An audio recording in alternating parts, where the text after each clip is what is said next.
Perfect একটি কলা গাছ ড্রয়িং করতে দুইটি দাগ দিলাম, নিচের দিকে এভাবে নিয়ে আসলাম দুই পাশ থেকেই। এবার আবার দেখুন তুললাম, নিচের দিকে নিয়ে আসলাম, আবার তুললাম, আবার মিলে দিলাম। এভাবে করে বেশ কয়েকটি দাগ আমরা উপর দিকে তুলব এবং কলার গাছের শেপ আঁকতে থাকব। কলা গাছের ফল আঁকার জন্য দুটি দাগ এভাবে রেখে দিব। উপর দিকে আমরা ডাল আঁকব, ডালের সাথে পাতা হবে, তার আগে আমরা বেশ কয়েকটি ডাল এভাবে আঁকব।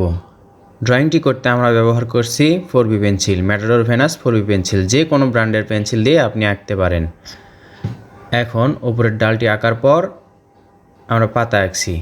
কলা গাছের পাতা আপনারা যদি লক্ষ্য করেন তাহলে দেখবেন ফাটা ফাটা হয়, ঠিক এরকম খুব ইজিলি আমরা কলা গাছের পাতা আঁকছি। ডালের সাথে যে কয়েকটি ডাল আছে সে কয়েকটির সাথে আমরা পাতা আঁকবো। আমি এক পাশে পাতা আঁকছি, চাইলে আপনি অপর পাশেও আঁকতে পারেন এরকম করে। এখন আমরা এখানে কলা গাছের ফল, কলা অথবা কলার কাঁধি আঁকবো। আমরা উপরের দিকে যাচ্ছি, দেখুন এই তো লম্বা আকৃতির গোল করে করে আমরা কলা গাছের ফল আঁকছি। কলা আঁকা খুব সহজ হয়, অনেকেই এটা দেখে কঠিন ভাবতে পারেন। আমার মতো করে স্টেপ বাই স্টেপ আঁকলে সহজ হবে, আপনি আঁকবেন এবং অন্যকেও শেখাবেন। নিচের অংশটাও আমরা আঁকলাম, দেখুন সম্পূর্ণ একটি কলা গাছের অবয়ব তৈরি হলো। নিচে আমরা একটু ঘাস আঁকবো, ঘাস আঁকাও সহজ। এবার আমরা দেখুন হলুদ রং নিয়ে উপর দিকে করছি। আর হলুদ রঙের কাজ কোথায়? কলাতে আমরা অর্ধেক করে রাখলাম, পাতাতেও একটু হলুদ রং করছি। যে কোনো ব্র্যান্ডের আপনি রং ব্যবহার করতে পারেন। এখানে আমরা Doms water colour brush pen ব্যবহার করছি।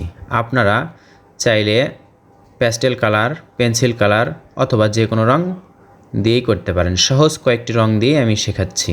হলুদ রং করার পর এখন আমরা হালকা সবুজ রং পাতাতে করছি। এরকম রং করলে আরও বেশি সুন্দর দেখায় এবং বাস্তব মনে হয়। আমরা হালকা সবুজ রং করার পর আবার গাঢ় সবুজ রং নিয়ে অন্য পাশে করছি। একটি ড্রয়িং সুন্দর করে করলে পরবর্তীতে রং ধৈর্য সহকারে করতে হয়, তাড়াহুড়ো করলে রং বাহিরে যাওয়ার সম্ভাবনা থাকে। আমি ভিডিওতে একটু দ্রুত দেখাচ্ছি, আপনারা আস্তে আস্তে রং করবেন।